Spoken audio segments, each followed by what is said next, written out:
Corporate ಸಲುವಾಗಿ ಅಮೇರಿಕನ ಉಳಿಸ್ಕೋಬೇಕಿದ್ದ ಪ್ರಯತ್ನ. ಆದರೆ ಅಮೇರಿಕ ಪೂರ್ತಿಯಾಗಿ ನಾವು 150% ಹೆಚ್ಚಾಗ್ತೀನಿ.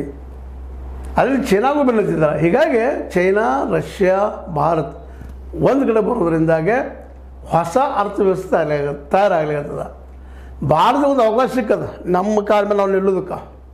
ಮತ್ತು ಬೇರೆ ಬೇರೆ ದೇಶಗಳ ಜೊತೆಗೆ ಸಂಪರ್ಕ ಮಾಡ್ತಾ ಇದ್ದಾರೆ. ನಮ್ಮ ದೇಶದ ವಿದೇಶಾಂಗ ಮಿನಿಸ್ಟರ್ ಆಗಿರ್ಬೋದು, ನಮ್ಮ ಮೋದಿಯವರಾಗಿರ್ಬೋದು, ಚೈನಾ ಜೊತೆಗೆ ಆಗಿರ್ಬೋದು, ಬದಿಯ ಸಣ್ಣ ಸಣ್ಣ ದೇಶಗಳ ಜೊತೆಗೆ ಆಗಿರ್ಬೋದು. ಯಾಕಂದರೆ ಅಮೇರಿಕಾಕ್ಕೆ ರಫ್ತಿನ ಮಾಡ್ತಿದ್ರು ಭಾರತದಿಂದ ಆ ವಸ್ತುಗಳು ಈ ದೇಶಕ್ಕೆ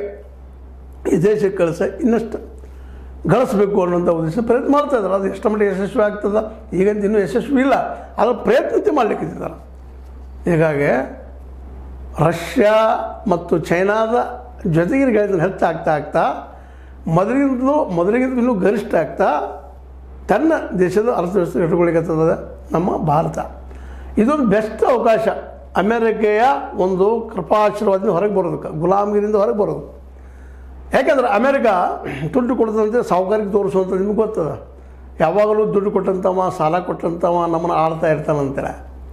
ಹೀಗಾಗಿ ಇವತ್ತು ಅದು ಅಮೇರಿಕ ನಮ್ಮ ಅಂಡರ್ ತೊಗೋಬೇಕಂತ ಏನೇನೋ ಮಾತಾಡಿ ನಡಕಂತೆ ಪಾಕಿಸ್ತಾನ ಮತ್ತು ಭಾರತ ನಡುವಿನ ಯುದ್ಧ ಸಮಾಪ್ತಿ ನಾನಾ ಕಾರಣ ಅಂಥೇಳಿ ಇವತ್ತು ಹೇಳ್ಕೊಳ್ತಾ ಇದ್ದಾರೆ. ಈಗ ಅನೇಕ ಅದಕ್ಕೆ